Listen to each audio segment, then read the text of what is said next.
Carissa, c'est une usine moderne de transformation de viande qui se trouve en Haïti et qui produit des hot dogs, des saucisses et des salamis de haute qualité qui respectent les normes sanitaires internationales et qui appliquent les bonnes pratiques d'hygiène et de fabrication. Je dois te dire que, Robert, nous avons démarré en 2018 avec une quarantaine d'employés et aujourd'hui, nous sommes déjà à plus de 120 employés. Donc, en gros, Carissa fonctionne très bien car elle produit des produits qui sont bien acceptés par la population haïtienne en général.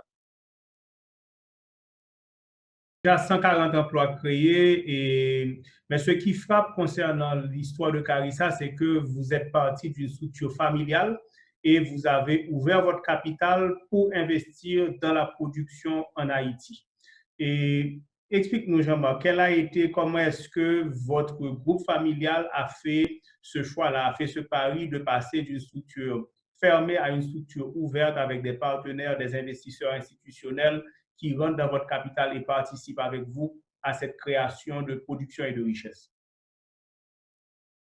En effet, le projet Carissa était à l'initial un projet strictement familial, comme beaucoup d'autres projets en Haïti. Et grâce à Profin, est devenue une société ouverte aux autres investisseurs. Je dois te dire que le bilan de cette ouverture est jusqu'à présent très positif, car en ouvrant la société, nous avons pu non seulement trouver un financement important, mais aussi, et pour moi, ce qui a été le plus important, c'est l'accompagnement qu'on a trouvé dans le management de la compagnie. Donc, en gros, pour moi, c'est ce qui a été très positif dans l'ouverture de ces capitaux. C'est ici que tu touches ce point. On a parlé tout à l'heure avec Paul Altidor de Smart Capital. Donc, ça veut dire que l'expérience ne se limite pas pour vous simplement à recevoir de l'argent. Elle s'est aussi traduite par les bénéfices de ce que l'encadrement et la présence de partenaires autour de la table et dans les décisions ont apporté pour vous.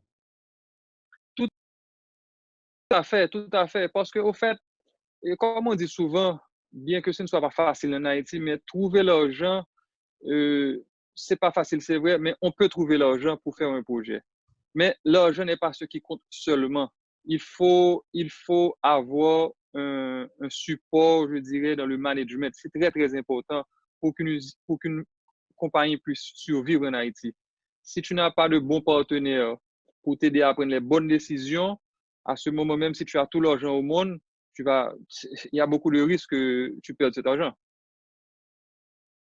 Rivière Mbal qui doit aller, mais avant nous finir, qui conseille ou gagner pour jeunes entrepreneurs, jeunes garçons, jeunes femmes en Haïti qui viennent investir, ou bien pour entreprise peut-être de taille plus importante qui t'a aimé ouvrir capital, mais qui t'a peur, qui t'a senti, et ça c'est pour moi lié, et puis mon l'autre partenaire qui parle chita avec, même si que si il va le côté ça me besoin. Moun sa yo qui peut expérimenter ça, qui sont capables de dire. Message très simple. Effectivement, et c'est que, regardez nous-mêmes là, dans Carissa, nous sommes exemples. Nous, même avec plusieurs autres compagnies, nous, peur ouvrir le capital, nous. Mais une fois que nous faisons, nous réalisons qu'il y a beaucoup plus de positifs que négatifs là-dedans. Exemple, et avec ouverture de capital, nous arrivons à joindre plus de fonds pour augmenter la capacité de production. Nous. Et surtout, comme je disais tout à l'heure, nous arrivons à joindre un support professionnel au niveau finance et comptabilité. Donc, tout le monde qui peut ouvrir capital, nous n'avons pas besoin de trop peur du moment que nous connaissons le projet, nous avons un bon projet, nous faisons bonne étude sur lui. Mais il suffit que nous ayons des bons partenaires avec nous pour que le vienne tourner en réalité. Moi-même, je conseille tout le monde et pas négliger l'option ouvert capital du moment que le projet là, vous voulez le réaliser.